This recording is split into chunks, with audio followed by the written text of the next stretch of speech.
My name's Ava Hart, and at 26, I was the kind of woman who still believed that love, the real kind, the forever kind, was worth reshaping yourself for. I wasn't naive enough to say it out loud, but I'd been carving at my edges for years, sanding down the parts of me that people called too much, too loud, too emotional, too intense. Mason just gave those old criticisms a new voice. I met him 2 years earlier at a rooftop birthday party in downtown LA. The kind where fairy lights tangled in the wind, the drinks were poured into mismatched glasses, and every conversation felt like a networking pitch disguised as small talk. I was in my thrifted black dress, the one with a stubborn zipper and a neckline I'd stitched lower by hand, sipping a ginger beer because I'd promised myself not to drink unless I felt safe. Mason came up behind me with that casual confidence some men wear like cologne. "You look like you belong in a movie," he said. I laughed, partly because it was too much, partly because I wanted it to be true.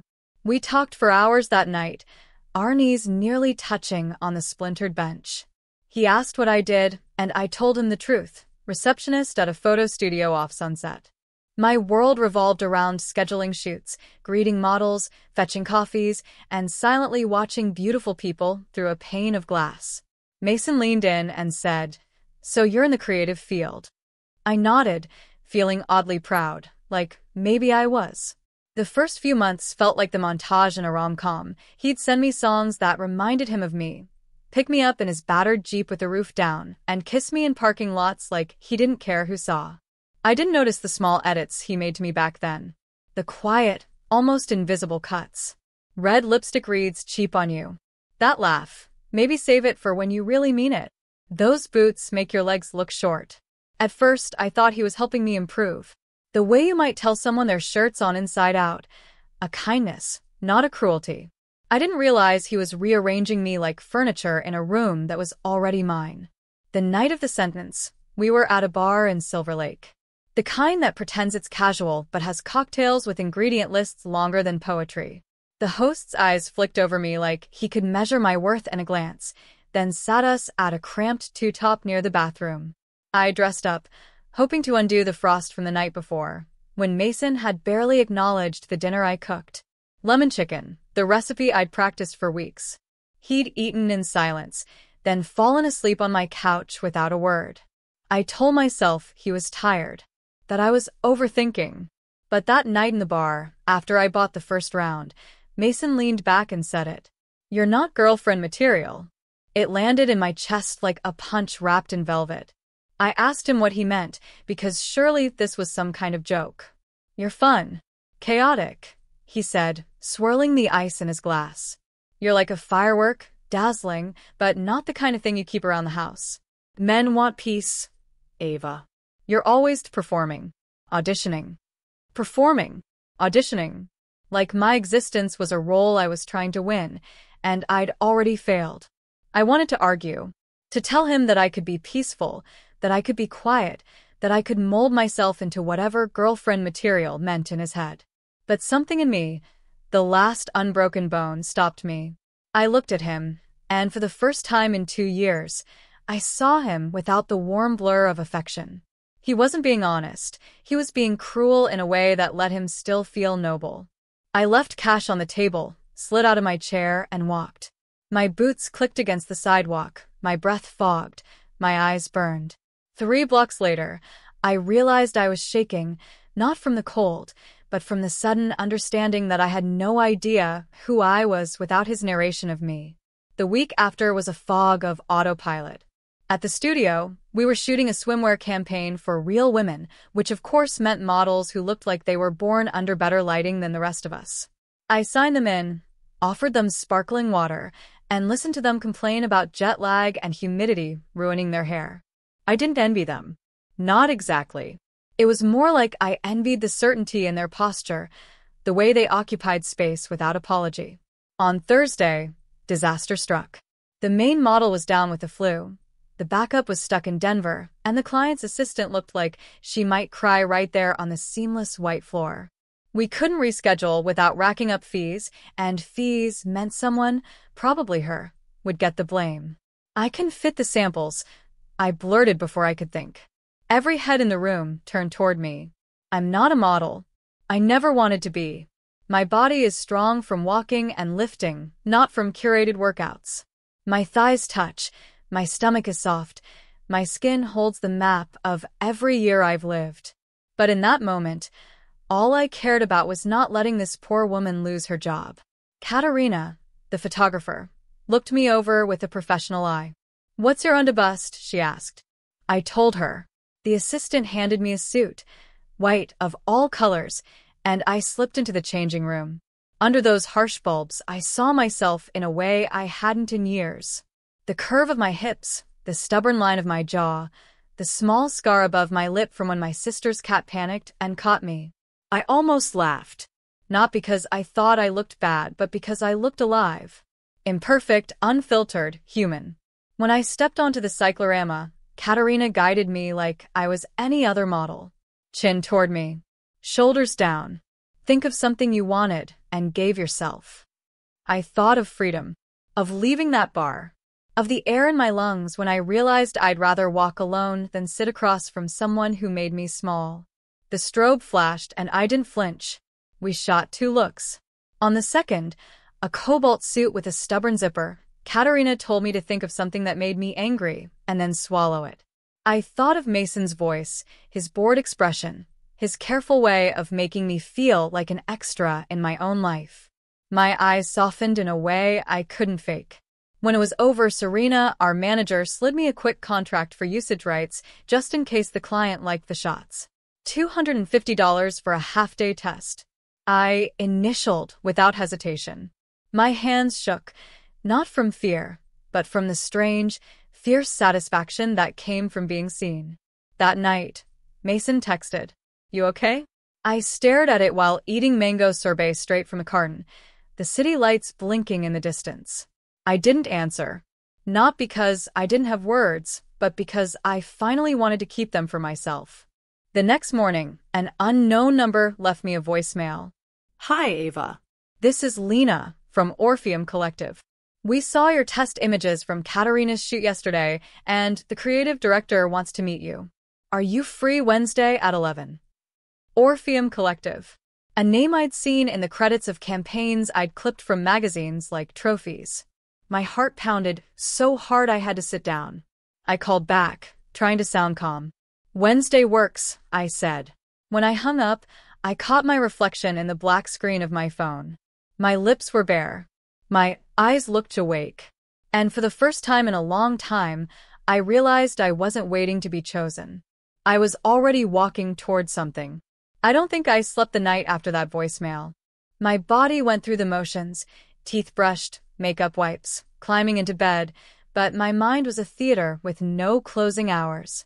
The idea that they had seen me, that I'd somehow been plucked out of the background, didn't just feel surreal. It felt like someone had switched on a light in a room I didn't even know I'd been sitting in. But excitement is a funny thing. It never comes alone. It brings its twin, fear. What if I got to that meeting and they realized they'd made a mistake? That I looked better in pixels than in person?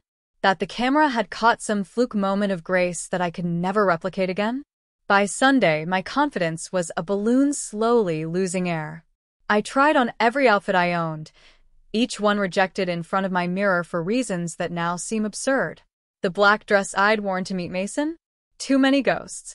The wide-leg trousers I'd splurged on after my last tax refund? Too, trying to be sophisticated. Even my jeans, the pair that fit like they were made for me, suddenly seemed wrong, like they'd betray my lack of polish.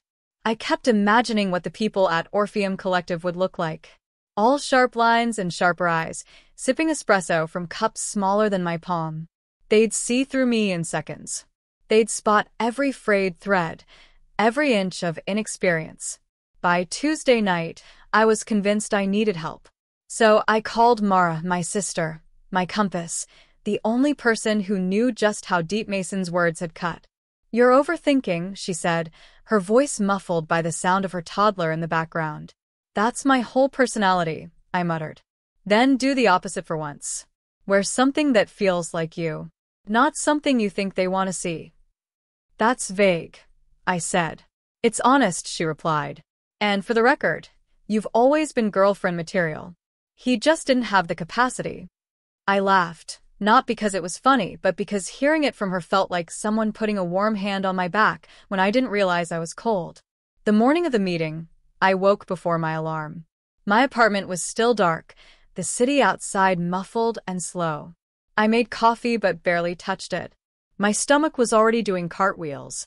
I settled on a white button-up shirt, my black trousers, and the ankle boots that made me stand taller without looking like I was trying to be taller.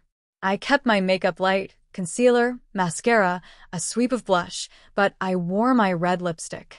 The same shade Mason had once told me, red cheap. I figured if I was walking into a place that might change my life, I wanted my own mouth to have the final say. The Orpheum building was the kind of place that makes you feel underdressed no matter what you wear. Marble floors, vaulted ceilings, and light streaming in like it had been auditioned for the role. I checked in at the front desk, my voice sounding steady even though my pulse was a drum solo in my ears. Lena, the woman from the voicemail, appeared moments later. She was in a tailored jumpsuit the color of wet stone, her hair in a sleek bun that somehow looked effortless. She shook my hand like she meant it. "Ava, so good to meet you," she said, and I believed her. She led me into a glass-walled conference room where the creative director, a woman named Karina, sat scrolling through a tablet. Karina had the kind of presence that made you sit up straighter without realizing it. She glanced at me, then back at the screen, then tapped it twice. "This is you," she said, tilting the tablet so I could see. It was the cobalt swimsuit shot. My eyes locked on my own expression, something between defiance and vulnerability, like I'd been caught mid-thought. Seeing it there, lit by the conference room's cool light, felt strange. Like meeting a version of myself I didn't know yet. Karina set the tablet down. "We're working with Vivant magazine on a feature called Real People/Real Light. The whole concept is unretouched portraits. No smoothing, no reshaping, no filters. We want bone and skin and story. You're not the only person we're considering, but you're on the shortlist. We'd like to test you in our space, see how you move, how you read on camera." I nodded, trying not to let my relief spill out all over the table. "When would that be?" I asked. "Friday," she said, flipping her planner open. "Half day. We'll cover hair, makeup, wardrobe. You'll get the shots for your portfolio, whether we go forward or not." Portfolio. The word felt heavy, like it belonged to another language I wasn't fluent in yet. I agreed, signed some preliminary paperwork, and shook both their hands. Karina's grip was firm, Lena's warm. As I stepped back into the lobby, sunlight hit my face, and I swear it felt like permission. The rest of the week was a blur of anticipation. I didn't tell anyone except Mara, not because I was keeping it secret out of superstition, but because I wanted this to be mine for as long as possible. Mason had taken so much from me in the form of tiny cuts, and I wasn't going to let him touch this. Friday morning, I walked into Orpheum Studio with a tote bag full of just-in-case items, a water bottle, lip balm, the black bralette I liked, even a granola bar I never ended up eating. The space was cavernous, white walls and polished floors, racks of clothes in every color imaginable. The air smelled faintly of hairspray and coffee. The photographer, Theo, was nothing like I expected. Quiet, unassuming, with a gentle way of speaking that made instructions feel like suggestions. "We'll start in natural light," he said, pointing toward a bank of tall windows. "See how you fall into it." The makeup artist, a woman named Juniper with turquoise hair, asked how I felt about my scar. "Keep it," I said without hesitation. She grinned. Good answer. She kept my makeup minimal, just enough to even my skin, a touch of warmth on my cheeks, and a swipe of clear gloss. The first outfit was simple, high-waisted jeans and a white tank top. Nothing flashy. Just me, standing in front of the lens. Theo didn't overdirect me. He asked me about the last thing that made me laugh until I cried, and I told him about my niece trying to say watermelon and ending up with melon water. Between shots, he'd murmur, "Hold that," or look past me, like you're waiting for someone who's late. Then came the second look, a flowing red dress that swished around my calves when I moved. As soon as I stepped into it, I felt taller, more anchored.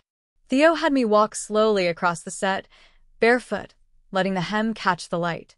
I imagined I was walking away from a place that had tried to keep me small. My steps grew steadier.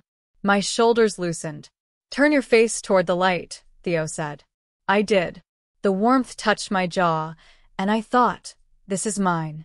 By the end of the session, I was sweating lightly, my hair a little messier than when we started, but I didn't care.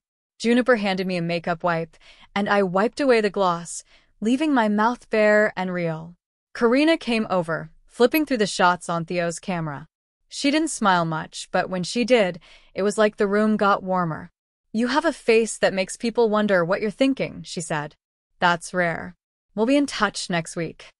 I thanked them, gathered my things, and stepped out into the afternoon sun. For the first time in months, I didn't feel like I was performing for anyone. I was just being. That night, as if on cue, Mason's name lit up my phone. I stared at it until it went dark again.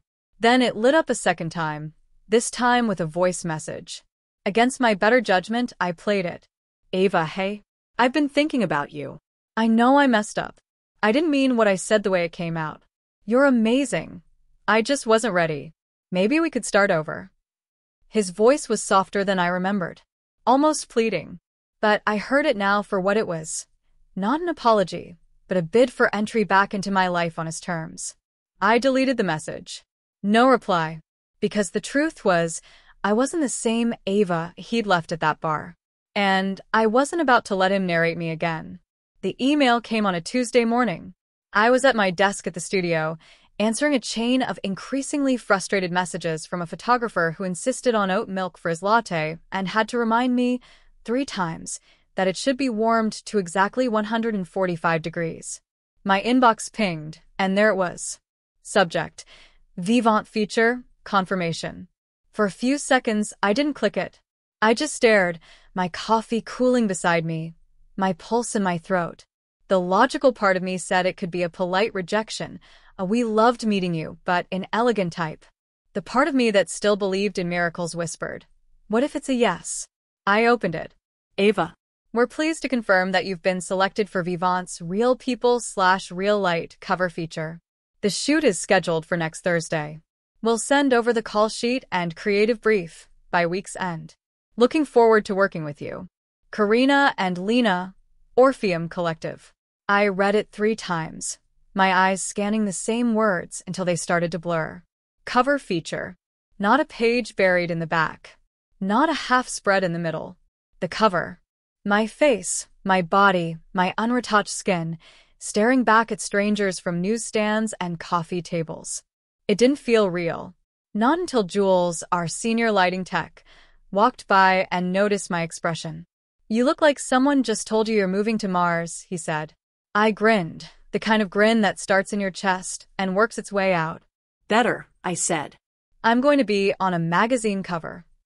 He blinked. "Like Our Kind of Magazine?" "Our Kind of Magazine," I confirmed.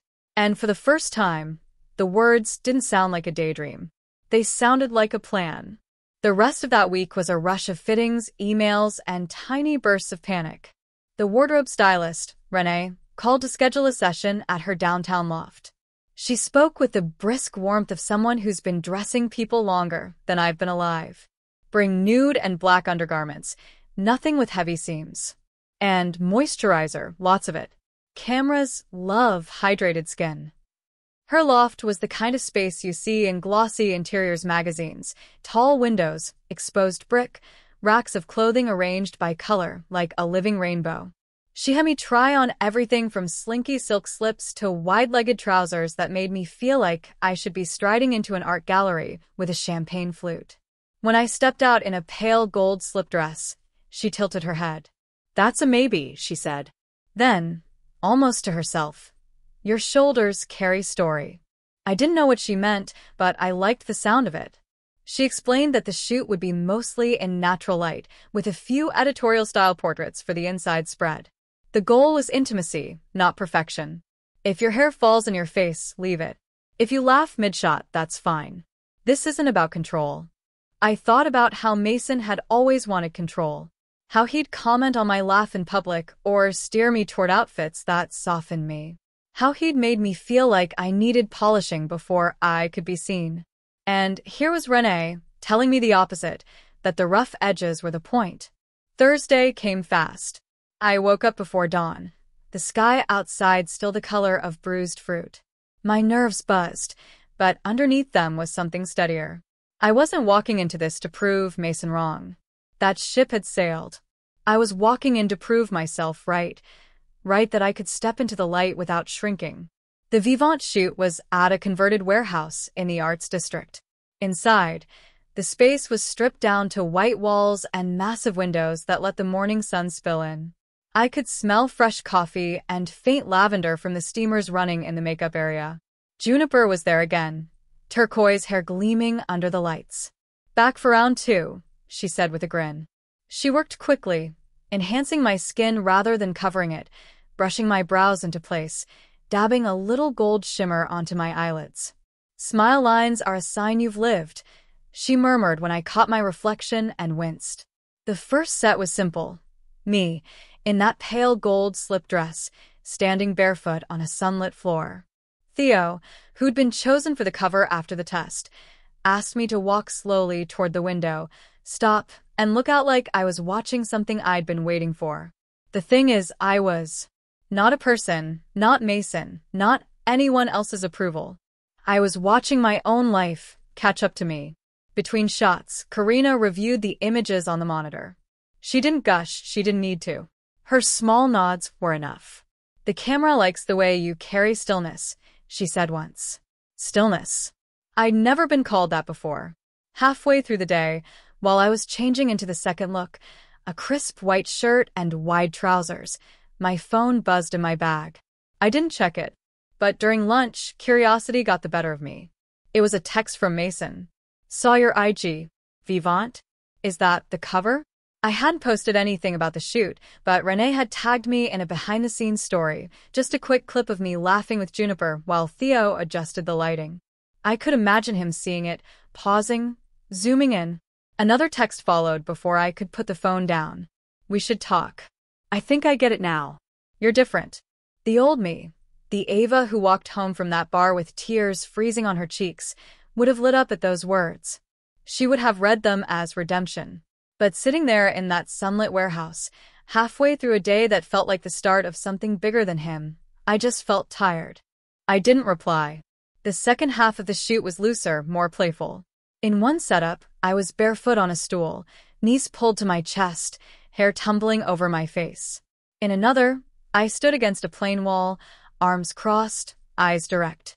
Theo had a way of coaxing something out of me without telling me what it was. "Think of a secret you've never told," he said once. Now imagine telling it without saying a word.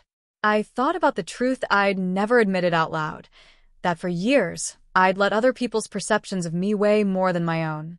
That Mason wasn't the first to call me too much, and probably wouldn't be the last.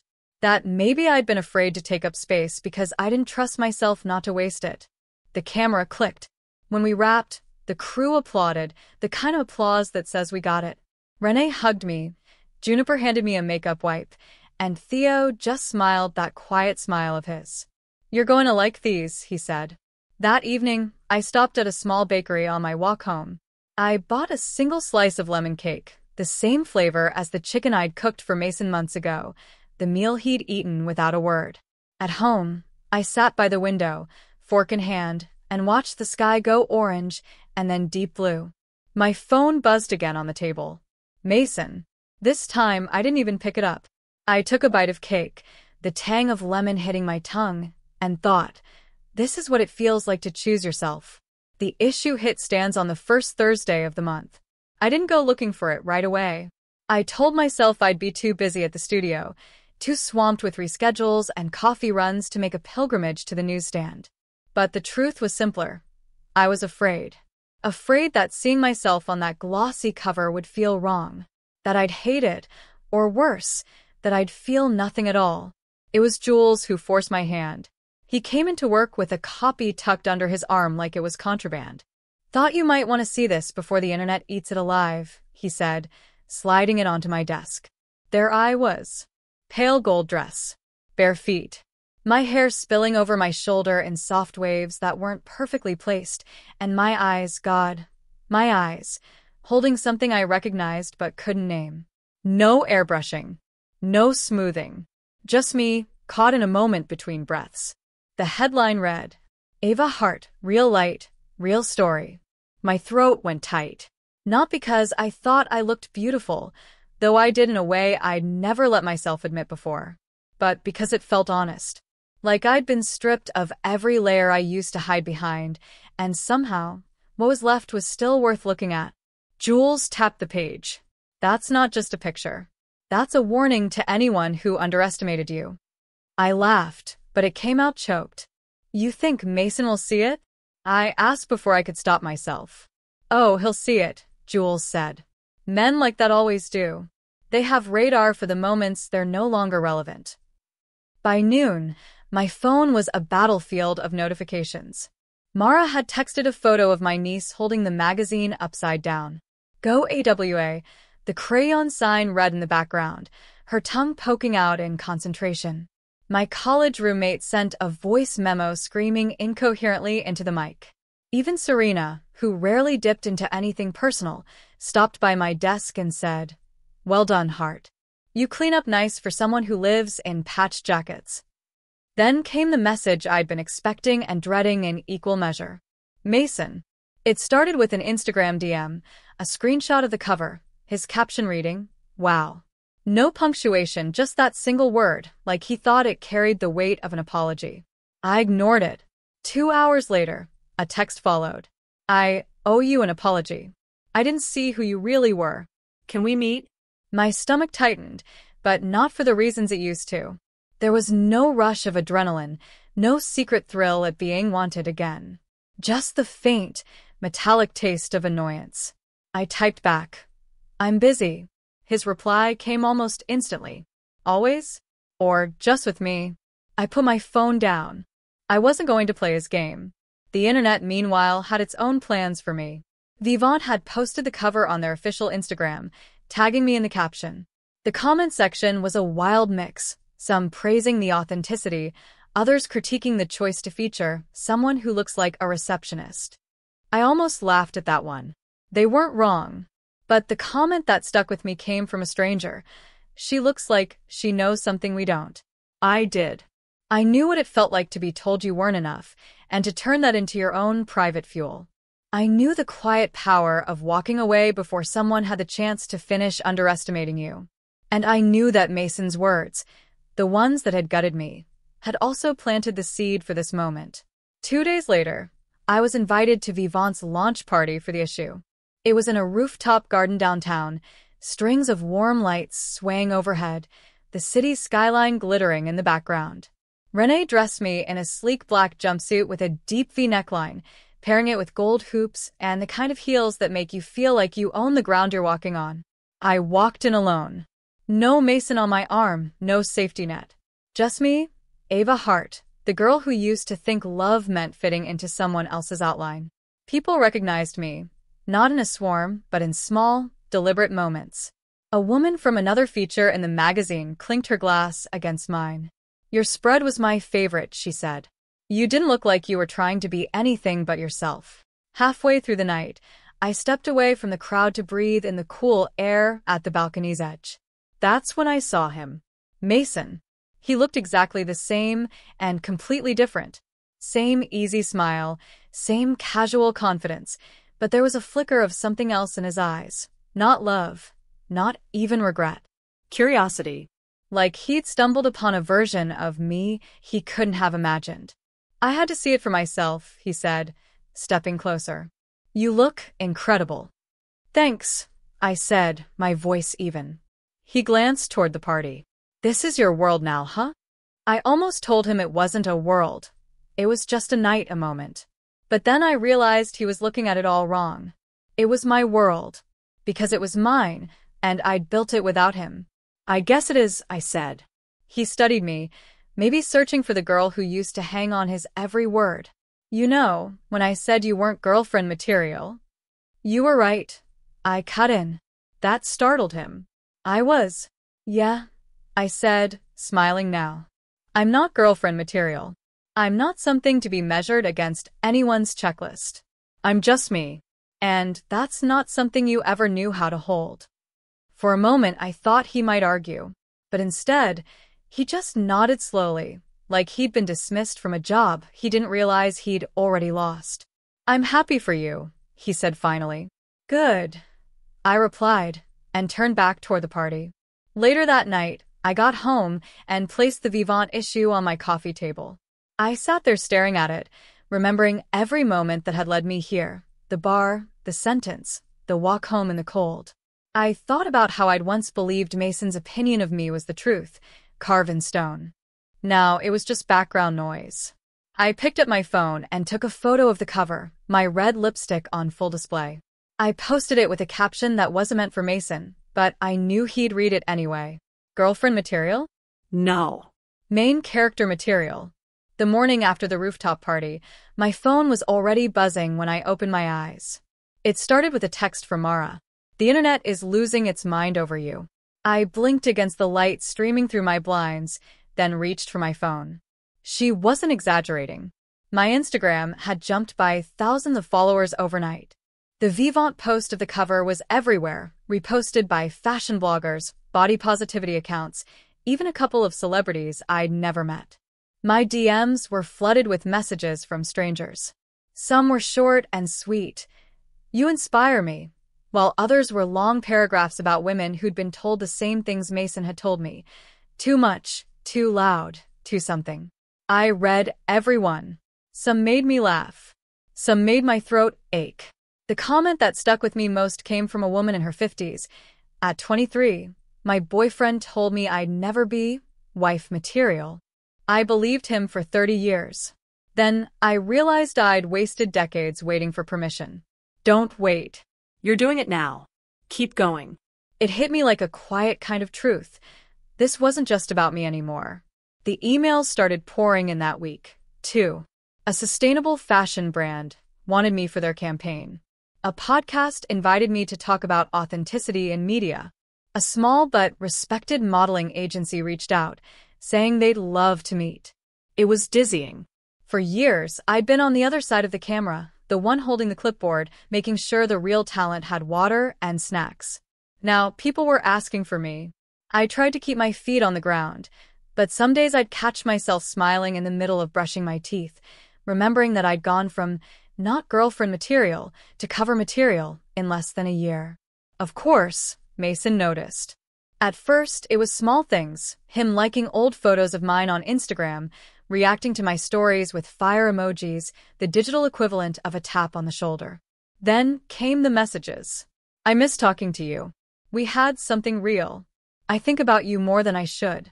I ignored them all. Until one night, my phone rang with his name on the screen. I almost let it go to voicemail. Almost. When I answered, his voice was softer than I remembered. Ava. I know you don't owe me anything, but can we just talk? I didn't say yes, but I didn't hang up either. I saw the cover, he continued. You're everywhere. And you look, he broke off, searching for the word. Happy. Really happy. I am, I said simply. There was a pause. I didn't mean what I said back then. Or maybe I did, but I was wrong. I didn't know how to handle you. You were bigger than what I was ready for. His honesty was almost disarming, but I could hear the subtext, that now he thought he was ready. That he believed my success had made me more palatable, more worth the effort.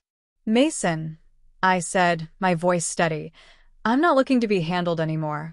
I'm not an audition you need to get right. I'm not girlfriend material, not for you, not for anyone who needs to clip my edges to make me fit. He was silent for a beat, then exhaled. So that's it. That's it, I said. And this time I ended the call. The weeks rolled on in a blur of shoots, interviews, and fittings. One afternoon, while I was on set for a small jewelry campaign, the photographer handed me a Polaroid from a test shot. This one's not for the client, he said. It's for you. So you remember you're not just a picture on someone else's mood board. I kept that Polaroid tucked in my wallet, not because it was the best I'd ever looked, but because it reminded me of the feeling, standing there unfiltered, knowing I wasn't trying to be anything but myself. Then came the charity gala. Vivant was sponsoring it, and Karina asked if I'd like to attend as one of their featured guests. The event was black tie, held at an old hotel with chandeliers that looked like upside-down gardens. Renee dressed me in a midnight blue gown that skimmed the floor, my hair swept into a loose knot with strands framing my face. Walking into that ballroom was surreal. I shook hands with people I'd only ever seen in magazines, clinked glasses with editors, even exchanged a few words with the Vivant editor-in-chief. I felt legitimate. And then I saw him. Mason, across the room, in a black suit that fit him better than anything I'd ever seen him wear. He wasn't supposed to be there, at least not in my mind. But he was talking to someone I vaguely recognized from the fashion world, laughing like he belonged. When our eyes met, his expression shifted. Surprise, then something else, something heavier. He excused himself from his conversation and started toward me. "Ava," he said when he reached me. "You look—" "Stop," I said, holding up a hand. He blinked. What? "Don't finish that sentence. I know what I look like. And I don't need your validation to believe it." For a moment, he just stared at me. Then he smiled, not the easy, charming smile I remembered, but something smaller. "You've changed," he said. "No," I replied. "I just stopped letting you narrate me." I walked away before he could answer. That night, after the gala, I sat on my balcony with a glass of wine, the city buzzing below me. I thought about how far I'd come, not in fame, not in followers, but in the way I carried myself. Mason was no longer the center of the story. He was just a chapter. And I had so many more pages left to write. I raised my glass to the skyline and whispered to no one in particular. Here's to being more than material. The call came on a Tuesday morning, the kind of morning where the sky looked like it couldn't decide between rain or sunshine. I was at my kitchen table, coffee cooling beside my laptop, halfway through answering emails for a small skincare campaign, when my phone lit up with a number I didn't recognize. I almost let it go to voicemail. I'd learned the hard way that unknown caller usually meant a telemarketer or some scam promising a free cruise. But something in me said, "Pick up." "Hi, is this Ava Hart?" "Yes," I said cautiously. "This is Marisol from Harper West Agency. We represent the annual Emblem Awards. I'm sure you've heard of them." I had. The emblems were like the Oscars for the fashion and lifestyle world, an intersection of glamour, art, and social causes. Just attending was considered a coup. "We'd like to extend an invitation for you to be a presenter this year," she continued.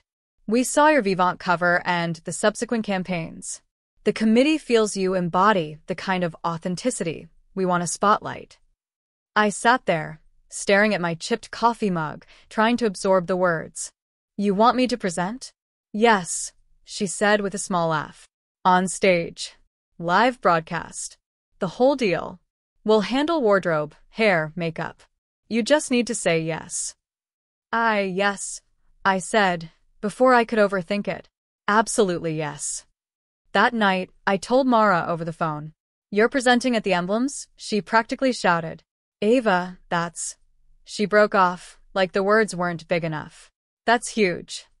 "I know," I said, still half in disbelief. "You realize Mason is going to see this, right?" she added. I rolled my eyes. "I don't care." But the truth was, I knew she was right. This was too public, too high-profile for him to miss. And sure enough, 2 days later, my phone buzzed with a message from him. "Emblems, huh? That's big time. We should catch up before then." I didn't answer. I wasn't about to let him turn this into his moment. The weeks leading up to the Emblems were a whirlwind. Fittings with designers who draped gowns over me like I was a canvas. Makeup trials where artists debated the perfect shade of eyeliner for the stage lights. Meetings with the show's producers to rehearse my lines. In quieter moments, I'd think about that night in the bar, about Mason's casual, bored delivery of the sentence that had once cracked me open. "You're not girlfriend material." How far I'd come from shaping myself to fit that mold. The day of the Emblems arrived with a cloudless sky and air that hummed with possibility. My gown was a deep emerald green that hugged my waist and fell in a soft, dramatic sweep to the floor. The fabric caught the light like it had secrets. My hair was pulled into a loose, low bun, with a few tendrils framing my face. Red lipstick, of course, the same shade Mason had once told me to avoid. Backstage, the energy was electric. Presenters, nominees, and crew moved in a controlled chaos, voices low but urgent. I clutched my cue cards, running over my lines in my head. Then, as I stepped toward my mark, I caught sight of him. Mason. He was standing just beyond the backstage ropes, talking to someone I didn't recognize, but his eyes were locked on me. He looked different. Not in the surface way, the tailored suit, the perfect tie, but in the way his expression carried something heavier. When our eyes met, he smiled faintly. It wasn't smug this time. It was something closer to wistful. "Break a leg," he said as I passed. I didn't stop. "I don't need luck," I replied and kept walking. The stage lights were blinding, but in the best way. As I stepped out, the applause swelled, and for a brief moment, I felt completely untouchable. I delivered my lines about creativity, about resilience, about the power of authenticity, and when I handed over the award, I meant every word of the congratulations.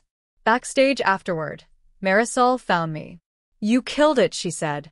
"And the camera loved you. Expect calls." The after-party was a swirl of champagne glasses, music, and compliments from strangers. I was talking with a designer I admired when Mason appeared again. "You were incredible up there," he said. "Thanks," I replied, my tone polite but flat. "I mean it. I've been thinking a lot lately about us." I raised an eyebrow. "There is no us, Mason." "I know," he said quickly, "but seeing you like this, I can't help but wonder if he exhaled.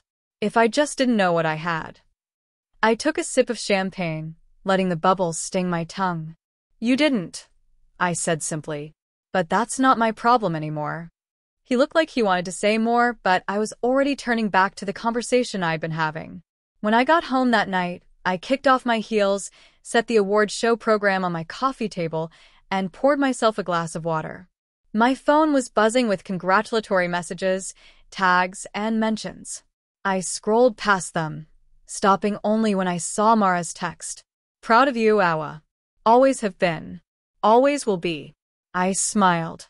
Mason could watch from the sidelines all he wanted. The truth was, I wasn't living to prove him wrong anymore. I was living to prove myself right. It's been a year since the Vivant cover came out. The magazine itself is framed now, hanging in my living room between a thrifted gold mirror and a watercolor my niece made for me. Sometimes I glance at it while I'm passing through, not in a self-congratulatory way, but as a quiet reminder of the night that changed everything, the night Mason's words stopped being a wound and became a hinge. Life didn't magically turn into a string of red carpets and perfect lighting. There were long, exhausting days on set, campaigns that fell through, emails that went unanswered.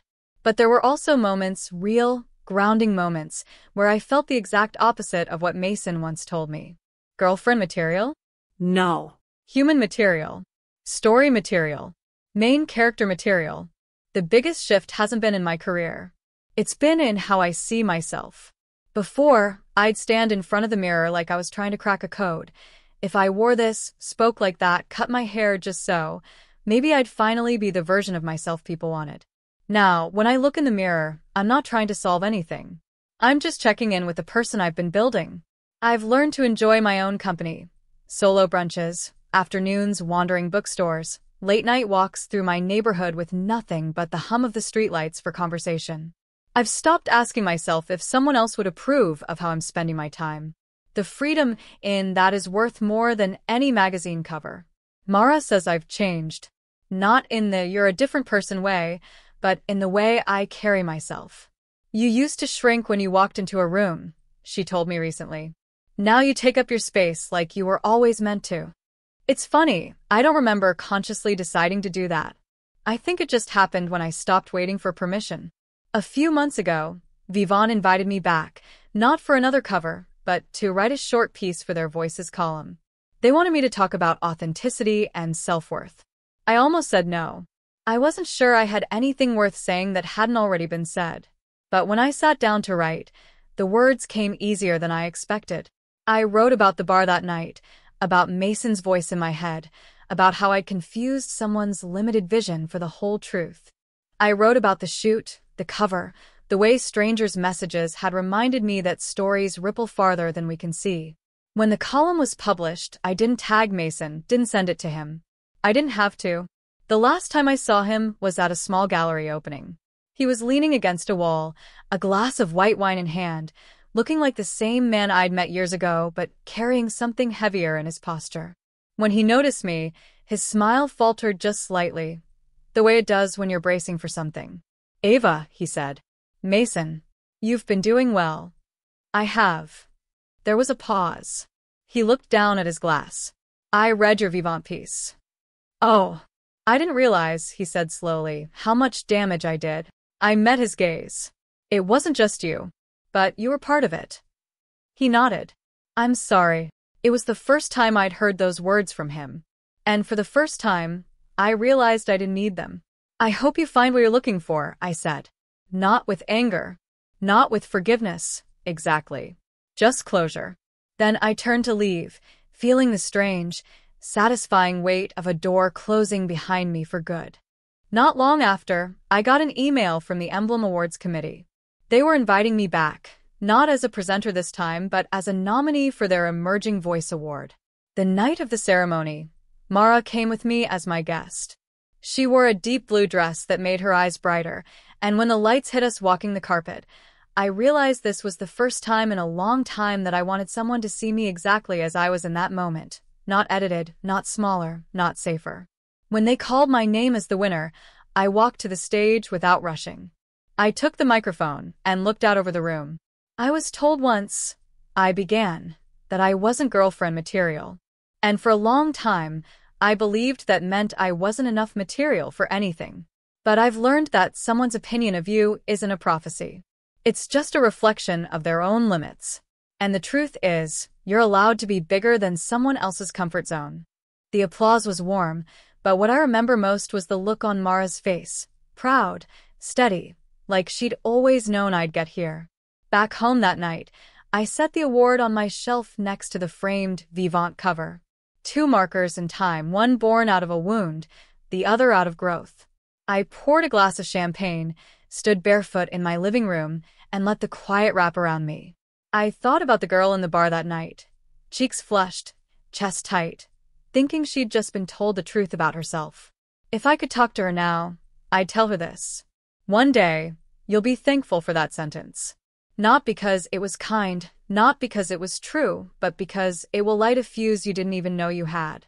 And the fire will take you somewhere he can't follow. I took a sip of champagne and smiled. Because I wasn't girlfriend material. I was so much more.